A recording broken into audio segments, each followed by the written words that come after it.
Миний хэлгээд зөндөө бол тэтгэл мэдээж нэг садлын асаа мэдээж нэг ярьчихсан. Эдээс бид юу болж байгаа юм ерөөсөө дотоодын зах зээл гэдэг нь энэ жоох юм. Тэгээд бид зах зээл рүү орч байгаа жижигхэн зах зээл дээр бодоостай сарсан. Тэгээд энд ороход би нэг юм ихчтэй. Эхлээ явж нөгөө санхүүгийн нэг багийн руу ордог. Би нэг веб видео болж дахиад байх юм уу вэ? Тэгээд нөгөө тэндээс болдог. Тэр бол ерөөсөө бид нэр монголчууд гэдэг юм хэм байх юм бид асуу. Тэр бид үндэсний амбишн гэдэг юм тодорхойлсон. Монголчууд хэм байх. Дараа нь хэдүүлээ за бизнес их болж байна. Стартап байна. Ихтэй хаашаа зорих юм. Хаашаа хожигдох юм. Тэгээ энэ дээр бол ер нь бол солонгос үйлдвэрч гэсэн хамгийн амжилттай явдаг бизнес бол яг технологийн оюуны үндэс хөрс бизнес. Өөрөөр хамгийн нууц жорны хармаад байна шүү дээ. Тэгж хэлж байна. Тэгээ солонгос бол 2 удаа зүйд орсон. Санхүүгийн хамаарлын давлгаанд ороод эхнэр дээр нь ямар ухаал хийсэн гэдэг ерөөсөө үйлдвэрчгүй болохгүй юм солонгосоос маш сайн үйлдвэрсэн. Хүнд үйлдвэр. Дараагийнхаа хямралтыг юу болсон гэдэг ерөөсөө ийм бидний өндөр технологи байна шүү дээ. Тэр бол хамгийн бусдаас хараад тус найдвартай зохицол юм асуудал юм байна гэсэн.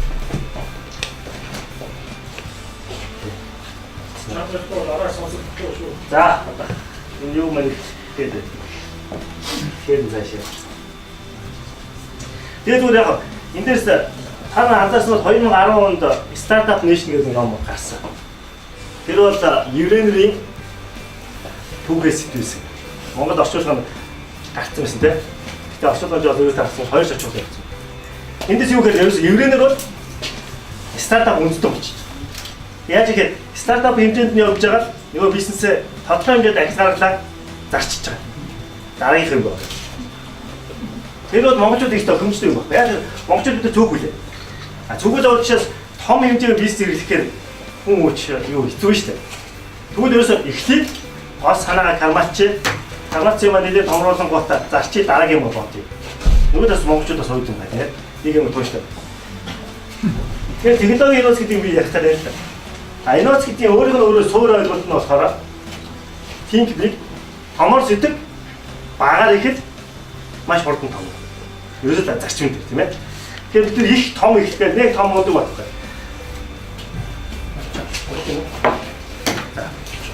Тэгэхээр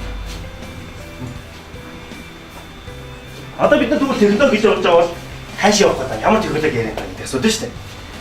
Тэгэхээр нэг технологийн хөгжлийн үе шатууд байна. Ингэж явсаар хагаад одоо 69 оноос бол оргил руу юу гэж компьютерийн хэсэг явж шүү дээ. Өөрөөр мэдээлэл технологи тийм ээ. Дараад нь нано юм баяд гэдэг гана. Тэгвэл бид олон зуун жил явагдсан энэ технологийн нарийн руу угаасаа орж дийлэхгүй. Одоо бид нэр өнгөрцөн, одоо хоцорсон тийм. Тэгэхээр ямар зах зээл орох үгээр ерөөс технологи өсөж байгаа бид нар одоо залуу байгаа салбарлуулах хэрэгтэй. Тэгжээ нэг амдаж гүйцэх хэрэгтэй шүү дээ. Тэгэхээр бидний зах зээл бол технологи бол энэ хязгаар оролдоод ихтэй. Гэтэ энэ том юмны нэг жижиг хэсгийг олдох нь шүү дээ. Яг энэ нарийн чигээр олдох хэрэгтэй. Тэгвэл бидний зах зээл байна. За энэ юм тэгээ технологи инновац гэж юу вэ? Өөрөө инновац гэдэг юу вэ? Технологи инновац гэдэг бол яг инновашн дээр нэг өнөөдөр нээлт юм ололцтой технологи бол. Тэгвэл ерөөсө баялагын болон мөнгийг зарцуулаад шинжлэх ухаан гэдэг юм зарцуулаад шинэ мэдлэг гаргаж авдаг. Энэ мэдлэгээ буцаагаад технологи болгоны болохоос судалгаа хийж байна. За энэ технологи дараа мөнгө болгож асуудал инновац. Тэгэхээр бид нэр бол өөрийн гэсэн нэг юм кармад юм байвал энийг мөнгө болгох юм бол бүх юм дээрээс хамаад найдвартай зах зээл болох гэдэг нь. Тэгвэл шинэ технологи өөрөө бизнесийн мөчний юм байна. Тэгэхээр бид нар яг шинэ гарч байгаа юм руу яаж шуурч авах вэ гэсэн. Түрүүлээд бизнесийн эхлээд мөчлөг рүү оронгууд айгүй хэрэгтэй байж чад хоцорчуул тэгээд дуусна. Хичээл хоцорчуул нөгөө чи бүр өөр юм байна. Одоо хамгийн сонирхолтой жишээ нь технологи гэж явжсэн утасны зургийн аппарат. Одоо нөгөө зөөрийн жижигхэн зургийн аппарат гэдэг утга авчихлаа тийм. Яа тэгээд утас юу юу чинь аппарат нь камер нөгөөднөөс хамаагүй мондөг үзүүлэлттэй болсон. Одоо ерөөс тэгээд жижиг аппарат гэдэг юм бол утгаараа мэрэгжлийн аппарат эсвэл гаргацсан. Тэгээ энэ мань өөрөө битүү цикл баг мөртлөө өөрөө дисплей хэлбэрээс дараагийн шинэ шатанд ороо явж байгаа шүү дээ. За тэгээд та мэддэг юм ярьж байгаа шууртаа явуулчаа. Тэгээд бид за санаа байна. Санаа байнгут яаж бид нэр олон улсын зах зээл рүү гарах гэдэг юм бэ? Тэний том зах зээл үү бид нэр яаж орох юм? Тэгээ одоо яг ингээд хоёр санаатай хүмүүсийн юм яхаа. Тэгээ санаатай хүн байдаг. Нэгдүгээр би хэрэгжүүлж мөрөнд хоёул мөнгө хэрэгтэй. Тэгээ хэрэгжүүлж чад. Яагаад авч чаддаг вэ? Би нэг хүнээс мөнгө авах гээд очиод хэлнэ шүү дээ. Гэтэл нөгөө хүн чинь нөгөө санааг даастаа өөр нэг хүн хөөш ийм санаа чи хийчихгүй тэгээд хийчихдэг байхгүй. Тэгвэл байгаад нөгөөдхөө хэлэхгүй те. Тэгсэн мөрөд мөнгө хайгаа яваад байдаг. За яац. Миний санааг холгаачих мөнгө очих юм. Эсвэл нэрээ санааг холгаачих надад авчих юм. Тэр юусоо оюуны өмчөө баталгаажуулсан. Оюуны өмчөө баталгаажуулалтаас яхаа одоогондоо манайд оюуны өмчийн хэрэгжүүлэлт бол жоохон сууд өвшнө. Гэхдээ шүүхтүүд яа.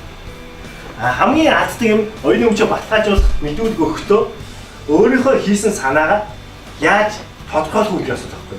Тэр өргөн хүрээнд гарцуудын хэр нарийн хааж олж ийм гэсэн. Тэгэхгүй би яг ийм хийсэн маяг биччихдэг байхгүй. Тэнгүүд дараад нь яг өөр энэс нь нэг юм дөрвөлжин болоод дараагийн хүн хийчих. Яг өөр тийм ээ. А би энийг мэдүүлэхдээ дөрвөлжин байвал бас болно шүү гэдгийг биччихэв. Тэгэхээр эхлээд бол юм бодож олох хэрэгтэй. Дараад нөгөө зохиогч ирэхээ аав. Дараад нь патентээ мэдүүлгээ өгнө. За тэрнээс яах вэ? За би нэгэнд Канада ээжлээ. Би санаагаа баталгаажуулаад авчлаа. Энэ санаа бол миний болчихлоо. Одоо би яах вэ гэж асуув. За энэ санаагаа би өөрөө бизнес болох уу? Эсвэл хэн нэгэн дээр патент зарчих уу? Эсвэл олон зарах уу?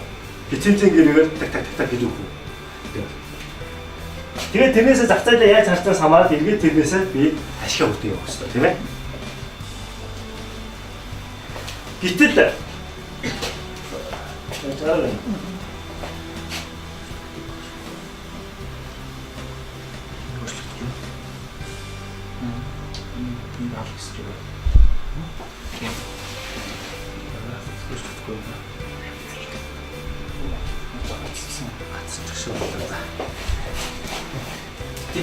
Тэгэхээр асуух юм.